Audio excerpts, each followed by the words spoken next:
नमस्कार, आपका स्वागत है। मनुष्य की जिंदगी में जन्म के बाद कोई सबसे बड़ा सत्य है तो वो है मृत्यु। साधु हो या संत, राजा हो या फकीर, जिस किसी ने भी इस मृत्यु लोक में जन्म लिया है उसे एक ना एक दिन इसे छोड़कर जाना ही होगा। इसे जो लोग सत्य समझते हैं वो मृत्यु के बाद मोक्ष पाने की अभिलाषा रखते हैं। ऐसे लोग अपने जीते जीते पुण्य कर्म तो करते ही है, बल्कि मरने के बाद भी कुछ कर्म ऐसे होते हैं जो अगर मृतक परिवार के सदस्यों द्वारा विधि पूर्वक किए जाए तो मृतक की आत्मा को मुक्ति मिलती है। और दोस्तों, इन्हीं कर्मों में से एक है अंतिम समय की जाने वाली कपाल क्रिया, जिसमें चिता में जल रहे शव के सिर पर 3 बार डंडा मारा जाता है। लेकिन क्या आप जानते हैं कि ऐसा क्यों किया जाता है और चिता में शव के सिर पर डंडा मारने का हमारे ग्रंथों में क्या महत्व बताया गया है, ये आज हम जानने वाले हैं। तो चलिए दोस्तों, जानते हैं। उससे पहले दोस्तों, वीडियो को लाइक करें और आप हमारे चैनल पर नए हैं तो इस चैनल को सब्सक्राइब करना ना भूलें। दोस्तों, गरुड़ पुराण के धर्म कांड में मृत्यु के बाद की जाने वाले कर्मों से जुड़ी बहुत सी मान्यताओं का वर्णन किया गया है। इसी अध्याय में शव के कपाल पर प्रहार करने की प्रक्रिया से जुड़ी विभिन्न धार्मिक तथ्यों का व्याख्यान किया गया है।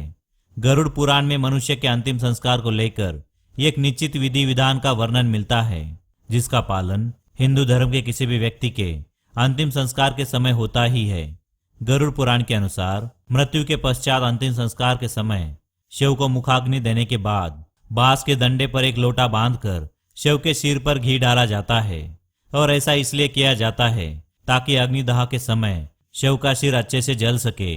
इसके पीछे का एक कारण यह भी है कि मनुष्य के सिर की हड्डी बाकी अंगों की अपेक्षा ज्यादा मजबूत होती है, इसलिए उसे अच्छे से अग्नि में नष्ट करने के उद्देश्य से शव की खोपड़ी पर घी डाला जाता है। शव की खोपड़ी को नष्ट करने का कारण गरुड़ पुराण में यह बताया गया है कि यदि शव की खोपड़ी अग्निदाह के पश्चात अर्ध जली रह जाती है तो मृतक के अगले जन्म में उसका विकास पूर्ण रूप से नहीं हो पाता है और वो अविकसित ही रह जाता है।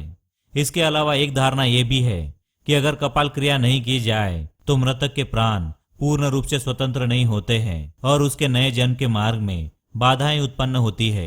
इसलिए शव के परिवार द्वारा अंतिम संस्कार की किसी भी प्रक्रिया को अपूरा नहीं छोड़ा जाता है। विभिन्न धर्मों में मनुष्य के अंतिम संस्कार से जुड़ी अलग अलग मान्यताएं और विधि विधान हैं, जबकि हिंदू धर्म में मृतक के शव को जलाने की मान्यताएं हैं, जिसमें महिलाओं और बच्चों के अंतिम संस्कार को लेकर अलग अलग मान्यताओं का वर्णन मिलता है। दोस्तों, प्रचलित मान्यताओं के अनुसार सिर में ब्रह्मादेव का वास होता है, इसलिए शरीर को पूर्ण रूप से मुक्ति प्रदान करने के लिए कपाल क्रिया की जाती है, जिसके लिए मस्तिष्क में स्थित ब्रह्मरेंद्र नाड़ी को पूर्ण रूप से विलीन होना आवश्यक है। इसलिए कपाल क्रिया को अंतिम संस्कार की प्रक्रिया में महानता दी गई है। इसी के अतिरिक्त आपने ये भी सुना होगा, कुछ अघोरी और तांत्रिक कपाल का उपयोग अपनी तंत्र विद्या और सिद्धियां प्राप्त करने के लिए करते हैं। यदि ऐसा उनके प्रियजन की कपाल के साथ हो जाए तो मृत्यु के बाद मृतक के लिए मोक्ष प्राप्ति की प्रक्रिया असंभव हो जाएगी। इस कारण भी कपाल क्रिया करना आवश्यक हो जाता है। कपाल क्रिया को समझने के लिए हमें शरीर और इसमें मौजूद 7 चक्रों से जुड़े पहलू को जानना भी आवश्यक होता है, जिसमें मूलाधार, स्वाधिष्ठान, मणिपुर, अनाहत, विशुद्धि, आज्ञा और सहस्त्रार चक्र शामिल है। इनमें से सहस्त्रार चक्र को कपाल क्रिया से सीधा जुड़ा हुआ माना जाता है। सहस्त्रार यानी मस्तिष्क का मध्य भाग, जिसे मोक्ष का द्वार माना गया है। धर्मशास्त्र के अनुसार जब मनुष्य की मृत्यु होती है तब हमारी आत्मा उसी चक्र से शरीर को छोड़ती है, जिस शरीर के आसपास हमारा संपूर्ण जीवन व्यतीत हुआ हो। शास्त्रों से आत्मा के विकास को मोक्ष की प्राप्ति माना गया है। शरीर से जब आत्मा निकलती है तो वो कभी कभार मस्तिष्क को छोड़कर निकलती है। यदि अगर किसी व्यक्ति की मृत्यु के बाद अपने आप मस्तिष्क फट जाए तो ऐसे व्यक्ति मोक्ष को प्राप्त कर लेते हैं।